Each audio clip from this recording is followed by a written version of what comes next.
Hello student, मैं हूं संतोष नाहके और मेरे इस यूट्यूब चैनल संतोष नाहके में आपका स्वागत है।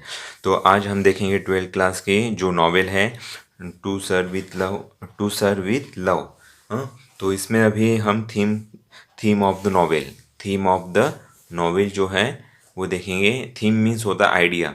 तो ये जो नॉवेल है इसकी आइडिया कल्पना इसमें क्या है ये इसके बारे में हम आज डिस्कस करेंगे। तो students teacher relationship, prejudice and racisms are the major themes of the novel। तो स्टूडेंट टीचर रिलेशनशिप, तो इस नॉवेल में जो विद्यार्थी और टीचर है, इनका जो रिलेशनशिप है। तो prejudice and racism are the racism means होता है नस्ल भेद। हाँ, तो नस्ल भेद जो है इसके बारे में अभी बताया गया है। Are the major themes of the novel, तो इसमें मुख्यतः क्या बताया गया है, जो रिलेशनशिप है बिटवीन स्टूडेंट एंड टीचर और नस्ल भेद, इसके बारे में इसमें इसके ऊपर फोकस किया गया है। तो E.R. Braithwaite gets a job. E.R. Braithwaite जो है उनको जॉब मिलता है, a job of a teacher in rather rough and notorious school. Rough यानी रफ एंड नटोरियस। अब यहाँ पे नटोरियस यानी होता है कुख्यात, जो मतलब बदनाम है।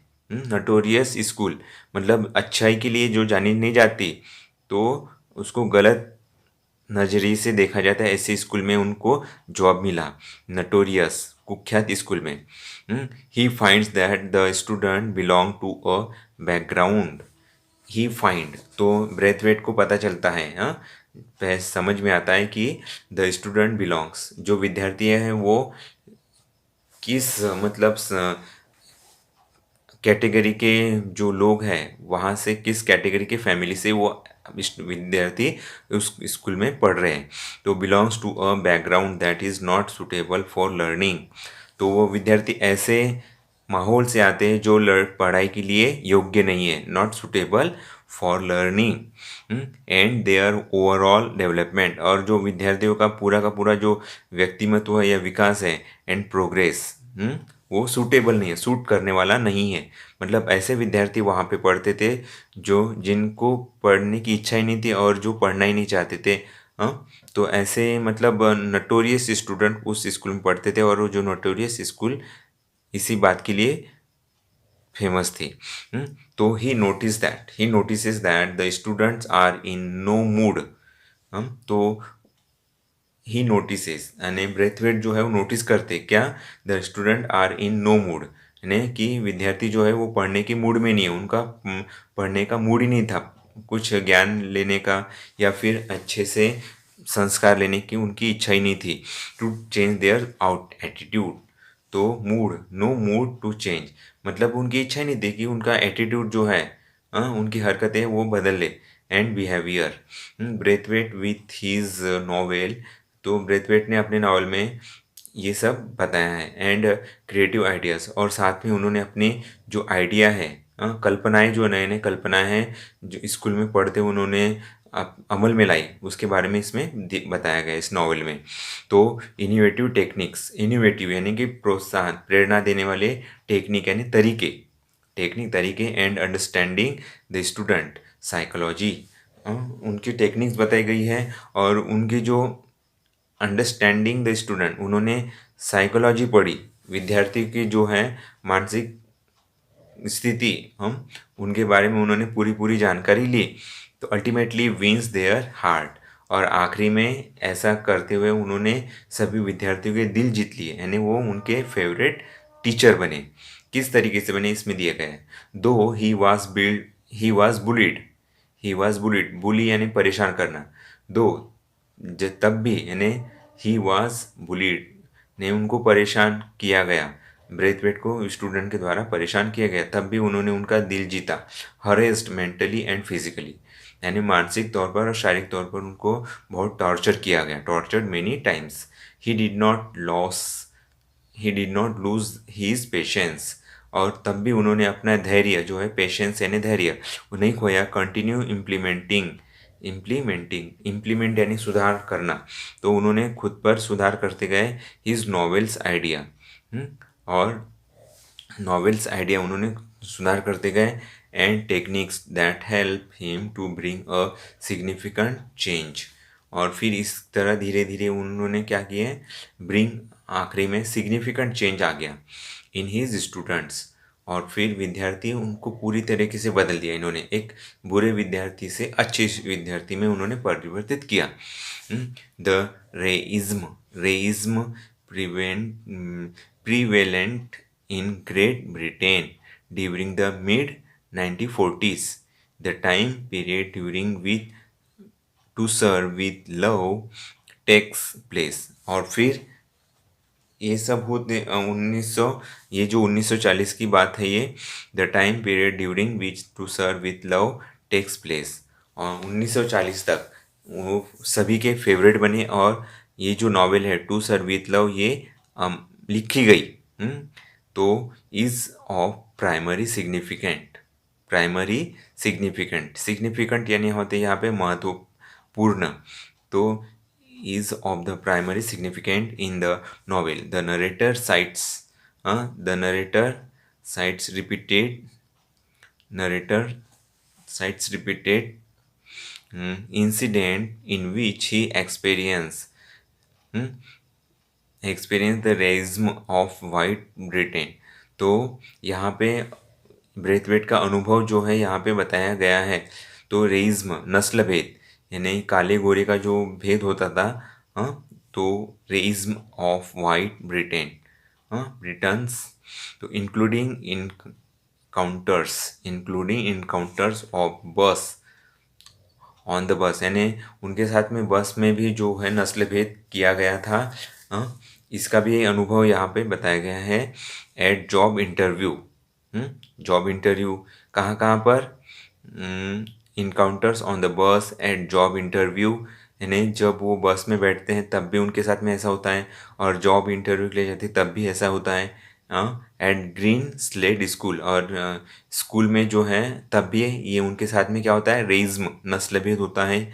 व्हेन सर्चिंग फॉर हाउसिंग, और जब वो खुद के लिए किराए घर ढूंढते हैं तब भी।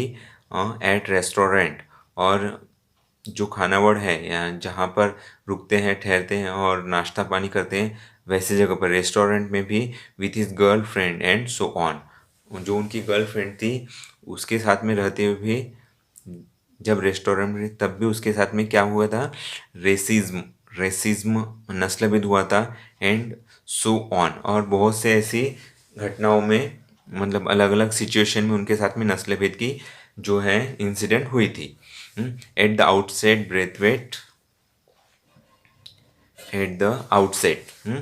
और फिर Braithwaite is stuck by the unexpectedness of such prejudice। He was brought up in British Guyana। And means, ये गायना मीन्स होता है प्लेस, तो geographical place, and he viewed himself as a British citizen. तो Braithwaite जो है सब खुद को एक ब्रिटिश सिटीजन मानते थे, नॉट एज ब्लैक, मतलब वो खुद को काला भी नहीं मानते थे और गोरा भी नहीं मानते थे, वो खुद को एक सिटीजन मानते थे ब्रिटिश का, इन ब्रिटिश कॉलोनी, उस ब्रिटिश कॉलोनी में।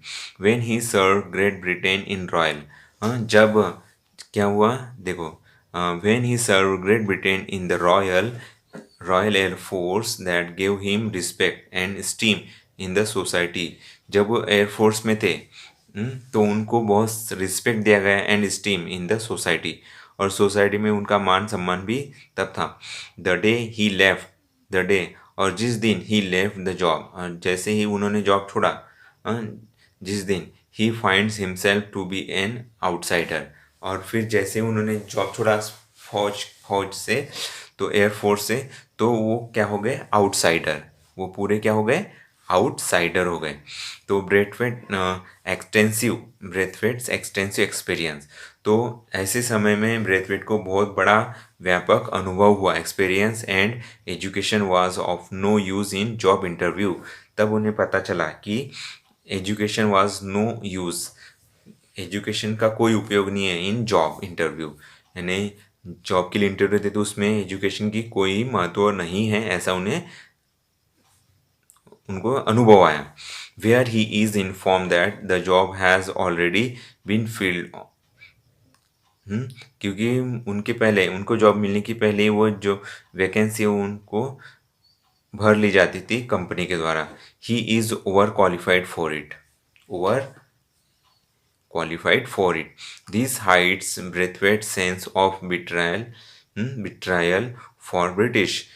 Interestingly, he never lashes out of physically and lonely. Rarely does he do so verbally.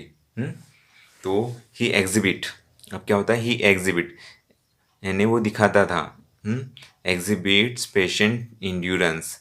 He he exhibit patience endurance, यानी किसी भी जो पेशेंट है उसका इंड्योरेंस, इंड्योरेंस सहन शक्ति, सहन शक्ति at times, and at others he described the way the rock inside him transforming into hatred। तो इस तरीके से मतलब उनके मन में ब्रिटिश के जो भेदभाव, डिस्क्रिमिनेशन के कारण, रेज्म के कारण उनके मन में धीरे धीरे क्या हो गया, एकदम मजबूत होता गया क्या, तो हेट्रेड सो स्ट्रॉन्ग, यानी नफरत सी उनको मन में होने लगी। That he desires to hurt those, तो उनको उनके मन में लगने लगा कि he desires to hurt those, वो उनको नुकसान पहुंचाना चाहते थे। हु ट्रीट हिम अनफेयरली, जिन्होंने उसके साथ में बड़ा बुरा बर्ताव किया, उन लोगों के साथ में वो भी वैसा ही बर्ताव करने की इच्छा उनके मन में पैदा होने लगी थी।